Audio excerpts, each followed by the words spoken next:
leadership. His is a skilled and steady hand. The Israelis have made it very clear that they will not negotiate under terrorist threat.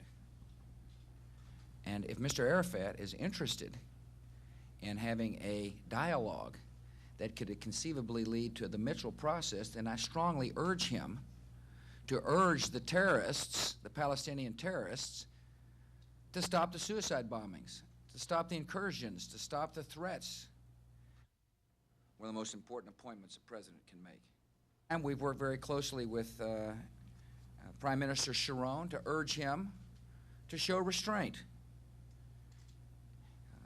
Terrorism is prevalent now in the Middle East. And the first thing that all parties who are concerned about peace in the Middle East must do is work to stop the terrorist activities. The Israelis will not negotiate under terrorist threat. Simple as that.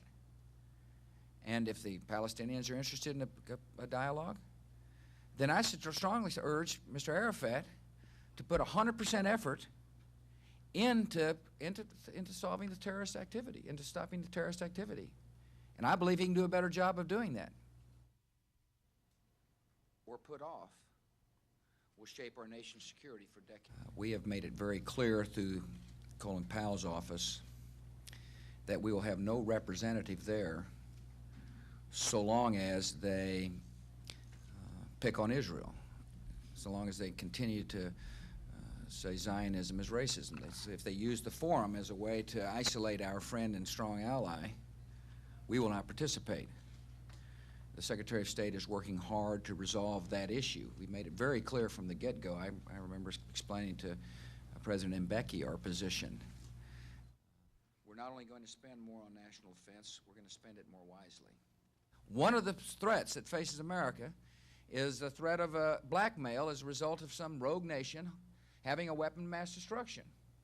And that not only is a threat to our own land, it's also a threat to a forward-thinking foreign policy.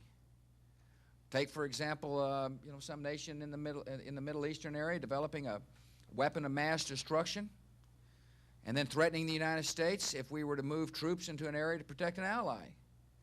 So in other words, the ability to have a weapon of mass destruction not only affects our people living in America, because some of these weapons have now got longer ranges than ever anticipated, but it also affects our foreign policy. It could be used as an attempt to isolate America, and we're not going to let that happen.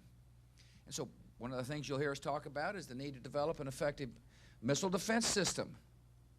And we do have money in the budget for that. Faithfully to the U.S. Congress on the state and needs of our armed forces.